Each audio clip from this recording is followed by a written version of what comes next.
Bem-vindos a mais um vídeo do canal.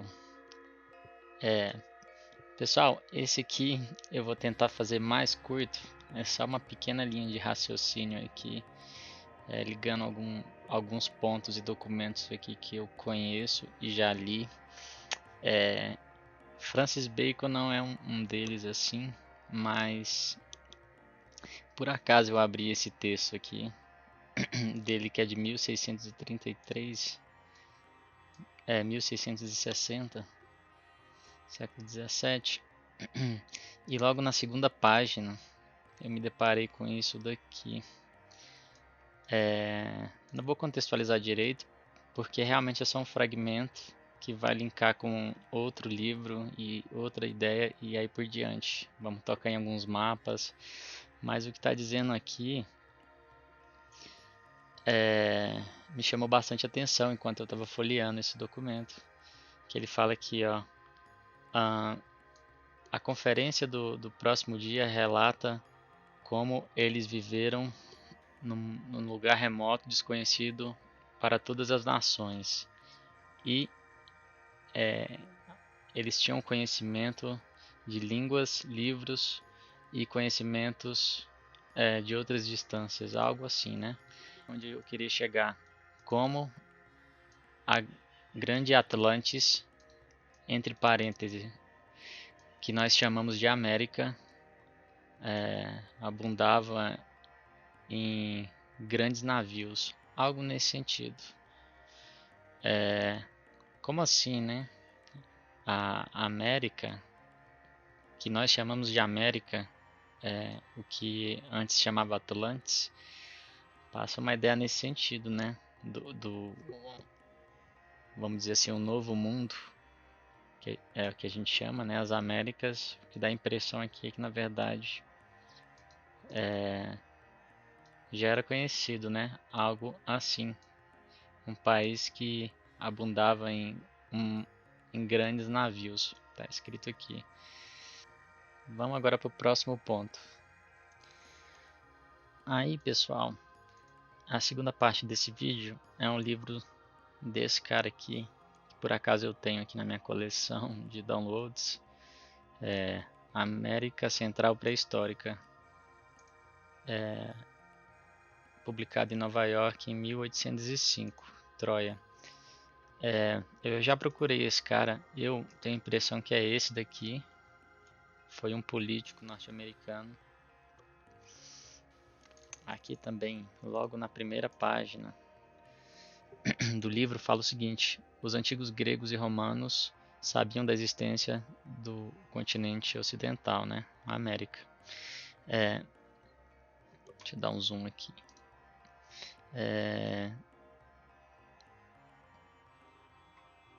Tá falando aqui que na existência inicial dos gregos e romanos, o conhecimento era extremamente limitado e essas pessoas não tinham nenhuma forma de perpetuar ou transmitir conhecimento até alguns milhares de anos antes do cristianismo, quando Cadmos trouxe da Fenícia as letras que foram inventadas e adotadas para a representação de expressões e para articular os sons. Através da combinação dessas letras para transmitir e perpetuar ideias, existe uma raça de selvagens nos nossos dias, onde a massa do corpo político é profundamente ignorante, assim como eram os gregos há 1000 anos antes de Cristo.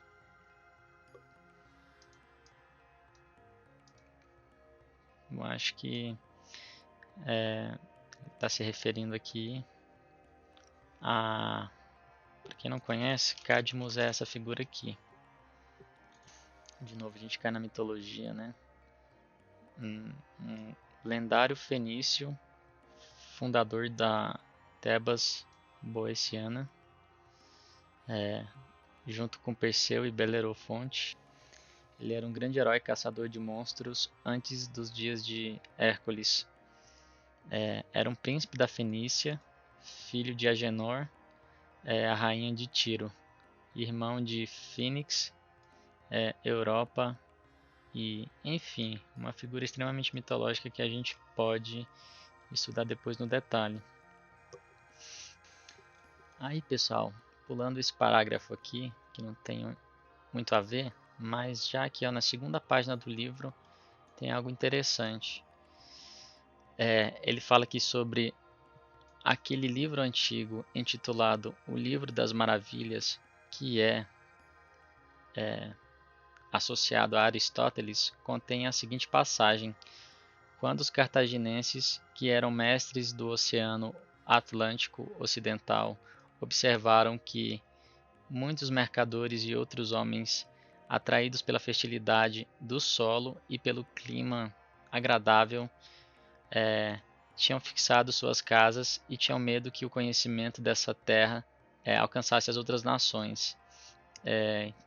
Uma grande competição entre os homens das outras nações da terra que seguiria, que as condições de vida da ilha, aqui ele chama de ilha, né? Insula provavelmente, as condições da ilha não seriam favoráveis,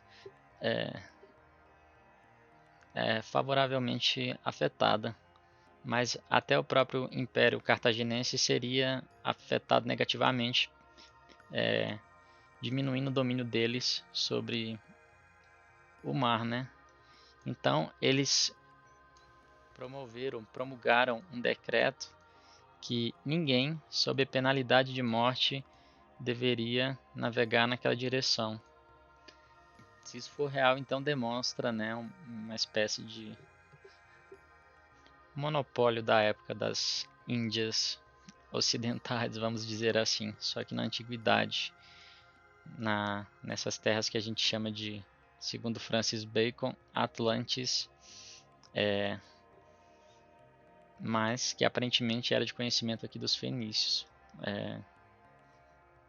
Essa passagem é citada não meramente como uma exclamação que se refere ao continente da América, mas para o propósito de mostrar how carefully, o quão cuidadosamente os fenícios, seja asiático, cartaginense, espanhol, guardavam o mundo das descobertas estrangeiras que eles fizeram, e como os seus familiares próximos estavam abundando em prosperidade. Deixa eu só ler essa última frase. E, resumindo, quão baixa a probabilidade de que as descobertas dos fenícios iriam se tornar conhecimento da massa grande da humanidade, né? E isso, se for real, seria uma realidade que persiste até hoje, né?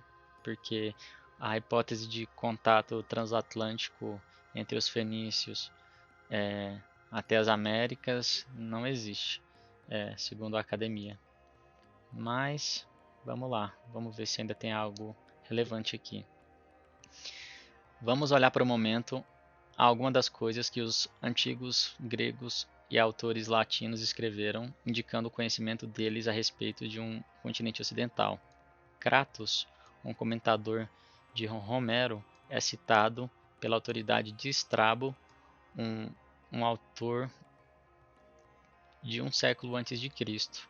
Como dito por Homero, significa que o testemunho dele dos Western Ethiopians, ou seja, etíopes ocidentais,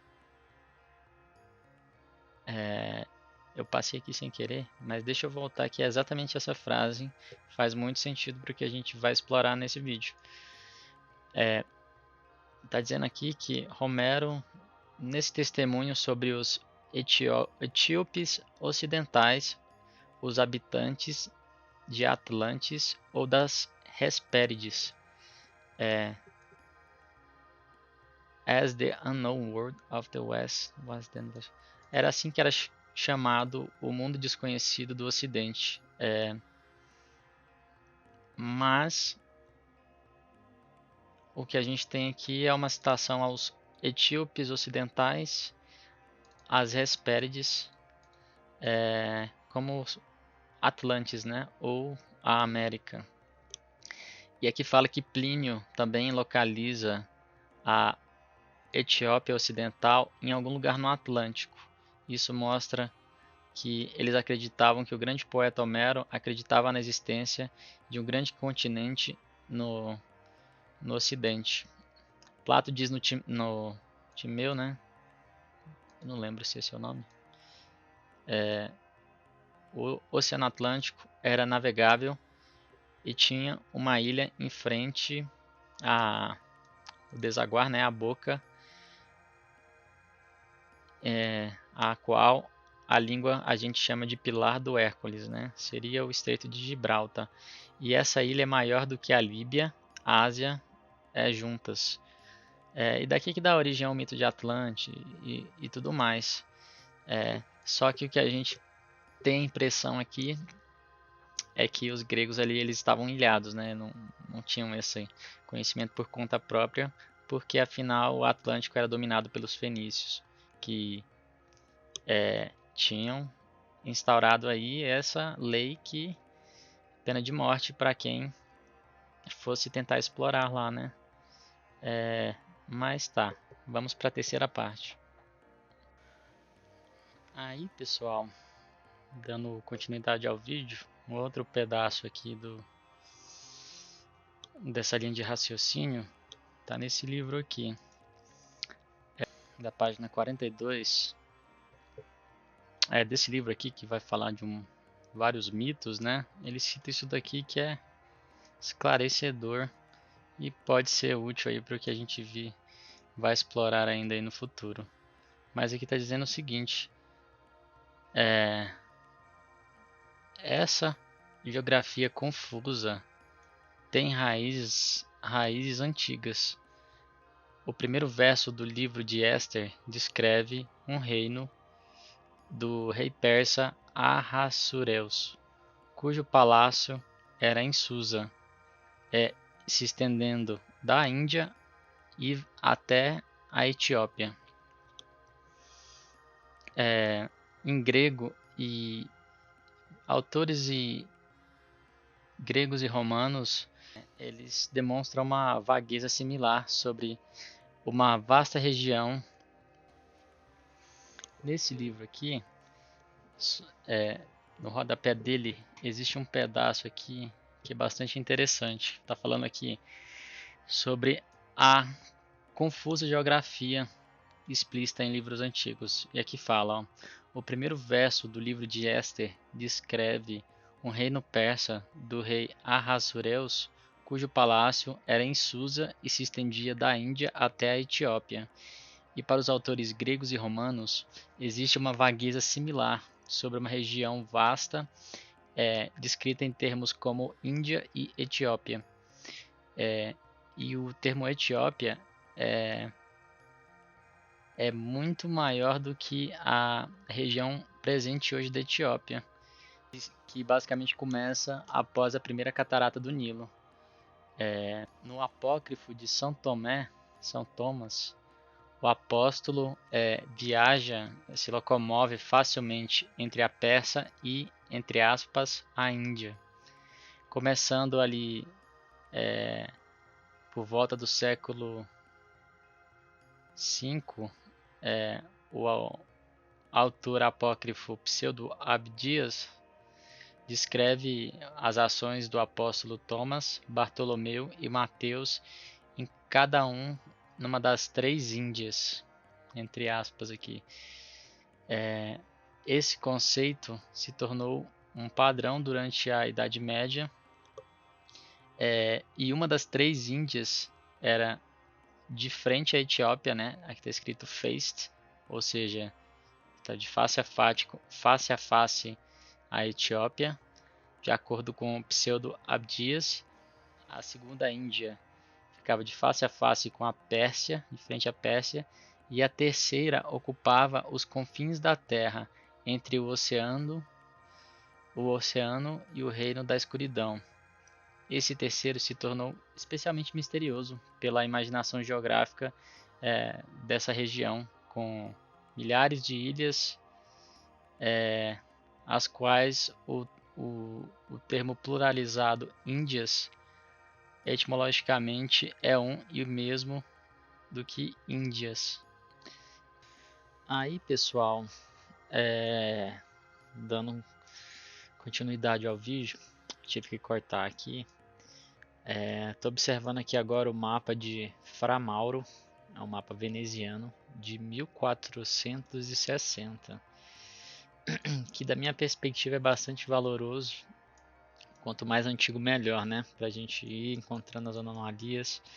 Mas esse mapa aqui é um pouco difícil de analisar e eu não vou ver ele todo e nem tentar me aprofundar. Apenas mostrar uma coisa aqui para vocês. Primeiro, né, ele está de cabeça para baixo. Aqui está a Espanha, Portugal, Península Itálica aqui.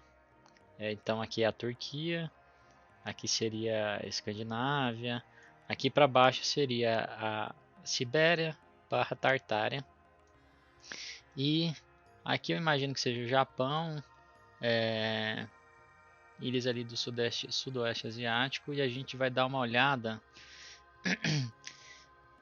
especificamente no sul da África. No caso aqui, ó, deserto da África, que seria o Saara, né? Então vamos descendo para o sul da África para ver o que a gente encontra. Em primeiro lugar, dá para ver que tem um grande corpo d'água entrando aqui em direção à África, um pouco abaixo da Mauritânia. Olha só, dá a impressão que os barcos navegavam no interior do continente, até entravam ali mais adentro do continente. E olha o que a gente encontra aqui. Nesse mapa, que é um dos mais antigos que a gente já encontrou. Etiópicos, fazendo claramente alusão aí a esse continente, não só a esse pedacinho aqui, que é o chifre da África, que a gente chama hoje em dia, né? Aqui. Ou pra gente hoje em dia a Etiópia é basicamente isso daqui, ó. Que é essa região aqui que fica ali perto da Arábia, mas aqui não. O termo etiópico foi usado nesse mapa aqui para se referir a essas águas aqui, ó, que estão perto do Oceano Atlântico. Aqui é Portugal, né? Mas olha só, oceanos, que não dá para ler se tinha alguma coisa aqui ou não. Mas olha só o que a gente vai ir vendo nesse mapa.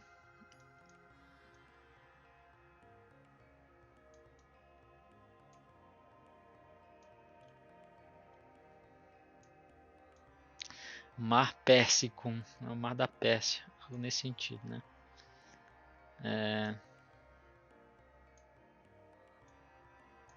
Mar Índico, a da Índia, algo nesse sentido. Suponho que aqui seja a Índia, né? Mar Índico, aqui está a Índia. Então,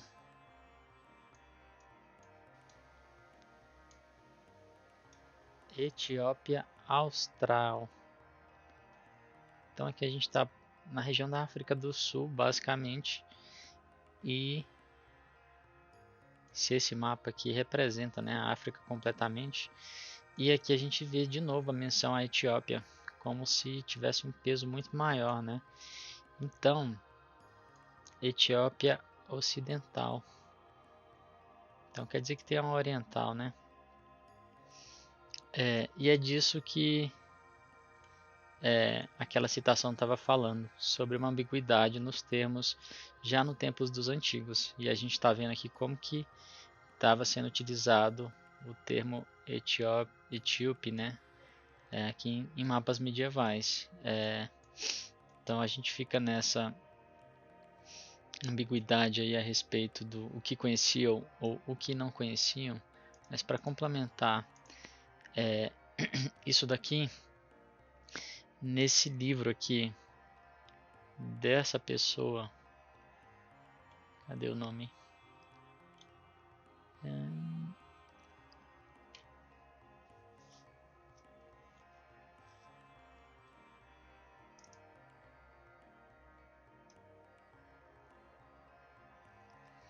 O livro é basicamente um apócrifo sobre Pseudo-Abadi, o nome do autor, que é um livro da Idade Média e também bem antigo, né? E aqui tem uma seção sobre os feitos dos apóstolos, vamos dizer assim, né? Como São Tomé, São Bartolomeu. E aqui na página 96, eu acho, tem uma seção sobre as Índias. Esse texto aqui ele está em latim, né? Eu já fiz uma pequena tradução aqui. Isso aqui está dizendo basicamente que as Índias são são confirmado, as 3 Índias, né? São confirmadas por historiadores. A primeira é a Índia, que se aproxima dos etíopes. A segunda dos Medos, que seriam os Medes, uma outra civilização iraniana. E a terceira, Qaifinen Fassi. Essa palavra aqui, ela é meio ambígua, não dá para saber direito, mas ela diz algo a respeito de que está de face ao fim, algo nesse sentido, que pode entrar nesse entendimento do oceano etiópico, né, que o fim do mundo é do Atlântico, e a gente vai ver indícios disso em alguns mapas que falam disso daqui, ó. Mar de Etiópia, vulgo Oceano Etiópicos. Só que esse mapa ele está mostrando o que a gente chama de Atlântico. Então, ainda temos aqui, né, a África, mas por algum motivo, mapa aqui de 1650, quase 200 anos depois daquele outro lá, ainda está usando a Etiópicos para se referir a essa região aqui. Com a América nomeada América, Brasília e Guiné.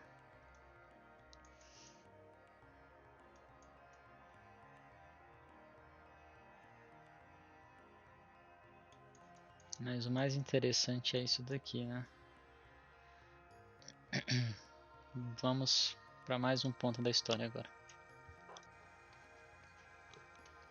Aí, pessoal, brincando mais um ponto aqui. Esse livro datado de 1895, desse Townsend Martin, cujo título é Estruturas Pré-Históricas da América Central. Quem as construiu? Número 5. Anaxágoras, que viveu 500 anos antes de Cristo, um eminente filósofo grego, fala de uma grande divisão do mundo além do oceano. E o Aelian, no seu livro Varia História, livro 3, capítulo 18, cita Theopompos, um eminente historiador grego nascido cerca de 300 anos antes de Cristo, como tendo dito que os Meropians habitam um largo continente além do oceano, em comparação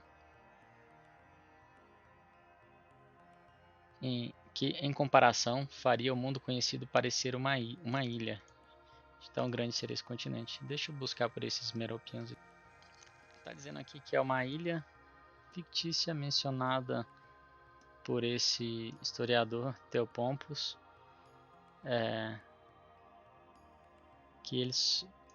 e essa afirmação só é mantida de forma fragmentária por esse outro aqui, que é o Aelian, que a gente estava lendo. E aí entra naquela fuleiragem, né, dizendo que é uma utopia, alegoria, e aqui fala da geografia dessa ilha, que ele diz que é além do oceano do mundo, um World Ocean, que eu acho que a gente já pode chamar de oceano aegípticos aqui. etíope, na verdade, né? Oceano Aetiópicos.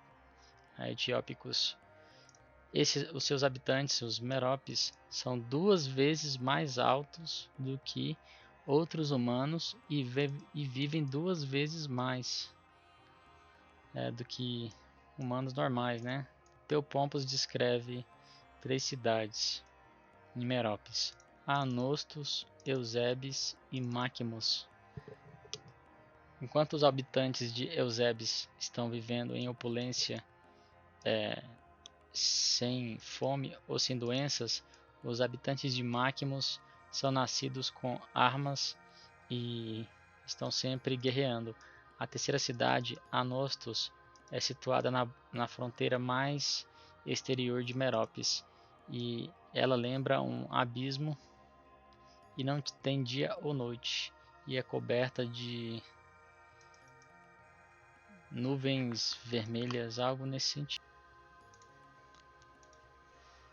Aristóteles diz no capítulo 84 e 85 que, além dos pilares de Hércules, eles dizem que há uma ilha habitada descoberta pelos cartaginenses ou fenícios, que era rica em florestas, rios navegáveis e frutas de todos os tipos, distante do continente em vários dias de viagem. Enquanto os cartaginenses estavam engajados em fazer viagens a essa ilha ou terra, alguns deles até se alocaram lá, graças à fertilidade do solo. O Senado decretou que ninguém então poderia ter lá sob pena de morte. Aristóteles nasceu 380 anos antes de Cristo. Diodorus da Sicília, que viveu no século que precedeu a era cristã, diz que os fenícios, ao invés dos cartaginenses, foram colocados ou foram jogados ou foram postos na ilha mais fértil oposta à África, onde o clima era perpetualmente primavera. E essa ilha era habitada por deuses ao invés de homens. Ele fala de um continente, entretanto, falando aqui que ele entra em muitos detalhes sobre seus vales, rios, riquezas, frutas, florestas e clima. E número 9. Plínio cita o Statius Sebosus, volume 2, página 106, dizendo que as 2 Hespérides, olha só, são 42 dias de viagem da costa da África. Hespérides. O ponto do livro aqui é que ele está dizendo aqui: nós agora tivemos um vislumbre da influência generalizada dos fenícios sobre as fronteiras do Mediterrâneo, sobre o ocidente e o noroeste da Europa. Então, assim, isso daqui é fundado em evidência concreta da história antiga, né? Apesar de a gente estar nesse momento duvidoso aí da história e do entendimento que a gente tem do passado, se tudo isso aqui realmente for real, acabamos de abrir mais umas peças do quebra-cabeça aí da história. Agora vamos para o próximo pedaço. Aqui vou fazer aqui a ligação de algumas ideias rápidas aqui, de alguns documentos históricos que são bastante contrassenso, assim, em minha opinião. Para começar com esse livro aqui, Descobrindo a América Antiga, as sagas perdidas de conquistadores, exilados e piratas, bandidos, algo nesse sentido aqui, né? Ele é de 2009, não consegui achar o download dele, só para visualizar online aqui. E olha só que interessante, ele é um agregado de relatos aqui, né? E logo no começo do vídeo do livro, que tem os capítulos aqui, né? Vamos dar uma lida no sumário para já ter uma noção das anomalias. Vamos dar uma lida no sumário aqui, só para ter uma noção nas anomalias da América, né? Do novo continente, que supostamente era desconhecido pela humanidade, pelos europeus, né? Até Cristóvão Colombo. Aqui sobre o medalhão, tá falando assim, ó. Em 1983, um professor, engenheiro civil do Wisconsin lá, mostraram a ele uma fotografia tirada no Michigan de um medalhão incomum, com cerca de 1,75 polegadas de diâmetro. Ele foi encontrado 2 pés abaixo da superfície, 55 anos antes teria sido encontrado. Enquanto o homem estava cavando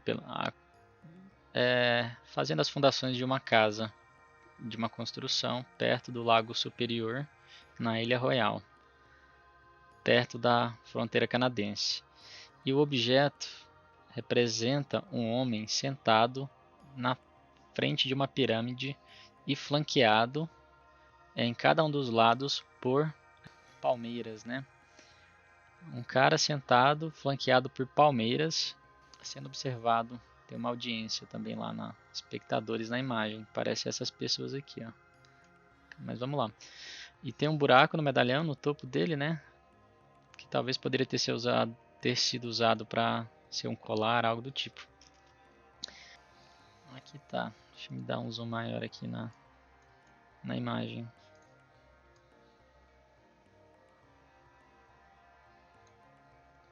Então é disso que ele está falando, né? Uma suposta fotografia de um artefato encontrado há 55 anos, isso lá na década de 80. E aí a gente vê aí, né? Uma figura assim que dá para ser confundida com ícones budistas aí orientais. Uma pirâmide aqui, aquele arco assim que também é bem característico, né? E pessoas aqui. Não dá para ver o que tem aqui no meio. Se são as mãos dele aqui, se tem algum objeto. E aqui estão as palmeiras, né? Bem comum. Então pressuponho que a academia já deva dizer que é algo do Sudeste Asiático para justificar isso daqui, né? Zero chance de ter origem nas Américas. E vamos ver o que tem do outro lado dessa medalha. Alguns escritos aqui, um alfabeto desconhecido. Não reconheço esses caracteres aqui, mas tenho certeza que eles vão ter algum significado, né? E aqui está falando que nesse verso do medalhão existe, olha só, um leão segurando uma cimitarra na sua mão direita, estendida. No centro há um coração circulado por 69, acho que são esses círculos aqui, né? 69.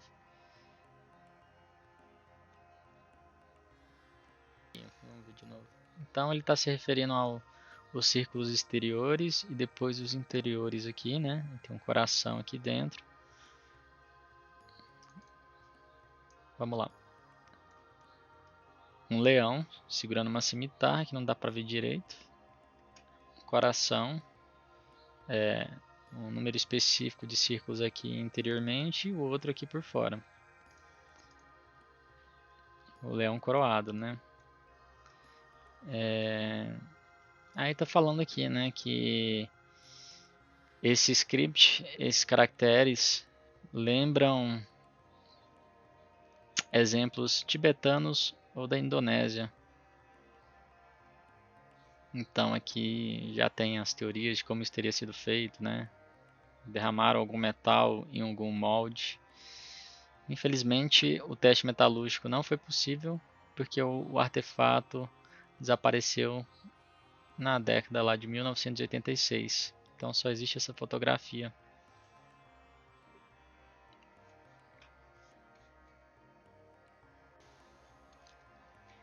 Como o livro eu não tenho baixado, online aqui ele só tem algumas páginas disponíveis, que são curiosamente as que falam desse medalhão, né?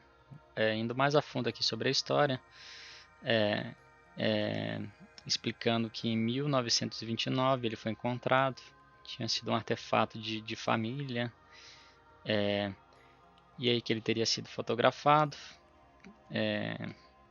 e aqui onde eu queria chegar tem uma parte interessante que fala que o professor da universidade que teve essa foto, né, teve a oportunidade de mostrar a medalha para estudantes de terras asiáticas, sobre essa figura sentada na frente da pirâmide. E Raj, um estudante PhD do Nepal, supostamente de onde Buda teria nascido, reconheceu as letras, né? E o professor se lembra, aqui uma citação, e ele traduziu o script no medalhão, significando como algo relacionado a um líder um líder honrado, mas que não haviam palmeiras no Nepal. Quando mostrado para monges tibetanos associados à visita de Dalai Lama em Madison em 1989, eles não conseguiram ler o script antigo e disseram que provavelmente ele teria sido feito num grande templo budista em Borobudur, Java. Não sei se essa é a pronúncia, mas é esse lugar aqui, ó, onde tem aquelas. Outro exemplo aí de arquitetura megalítica antiga, com esse formato de sino, né? E claro, eu acho que já contaram aí o número aí dessas coisas e tem um certo sentido, astroteológico supostamente. Mas aí o que um templo, como é que uma medalha dessa veio lá do norte da Austrália, né? Atravessou o Pacífico para ser encontrada nas Américas. Então, né? O budista havia dito isso em 1989 e 10 anos depois, um par de anciãos maia visitaram o Wisconsin e o professor Scherz teve a oportunidade de mostrar a fotografia. E aí, está citando aqui, apesar de serem sábios, eles não falavam inglês, mas ele imediatamente respondeu através de um intérprete que a peça teria que a peça era um templo, um medalhão do templo de Borobudur, de novo. Um segundo testemunho a respeito da moeda. E aí isso fica meio esquisito, né? Que a gente viu no vídeo anterior, uma estátua aparentemente budista lá, no meio do Mississippi, no meio do lago. Aí, pessoal, próxima linha de raciocínio aqui do vídeo. Vem de um livro desse Augustus Le Plongeon, que foi um fotógrafo que estudou as ruínas pré-colombianas da América, particularmente aquelas da civilização maia no norte da península do Yucatán, que é lá onde tem aquelas pirâmides do Sol, da Lua, se eu não me engano. É mais uma região de habitação maia, né? Ali que Hollywood mostra pra gente como se fosse o filme Apocalipto do Mel Gibson. Mas tá dizendo aqui que ele deixou um legado com as suas fotografias documentando essas ruínas antigas, né? E ele foi um dos primeiros proponentes do maianismo. Vai trazer uma perspectiva aqui que eu tenho certeza que muitos poucos ouviram falar. Que os maias, os sábios maias, tinham alcançado conclusões similares quando eles chamavam seu país de Mayak, que significa a terra que primeiramente emergiu do abismo, né? Das profundezas. Os egípcios, de acordo com Heródoto, aclamavam que seus ancestrais vinham da terra do oeste, né? Onde estavam os homens mais antigos da Terra. Só que comumente a gente diria que era Atlantis, né? Vamos dizer, modernamente falando, esse suposto continente perdido. E é aqui que eu queria chegar. Onde quer que é encontrado o nome Maia é sinônimo com poder, sabedoria e conhecimento, aprendizado. A existência de um continente ocidental não era um mistério para os habitantes dos países do Mediterrâneo. Não era um mistério da mesma forma que eles conheciam as praias do Oceano Índico. Está dizendo aqui. Então aqui, ó, Valmiki, no seu épico Ramayana, que é onde eu queria chegar, diz que em tempos tão remotos, quando ainda nem existia sol sobre o horizonte, os maias, grandes navegadores, guerreiros terríveis, arquitetos, mestres, né, conquistaram as partes do sul do Indo-Chinese Península, da Península Indochinesa, e estabeleceram-se lá. Será que ele está falando aqui dos hindus, né? Algo nesse sentido? Que península é essa, né? Indochinesa. E se estabeleceram lá, os maias. Os clássicos autores gregos e latim, existem frequentes menções a um grande continente saturniano distante a milhares de estádios dos pilares de Hércules, em direção ao Sol,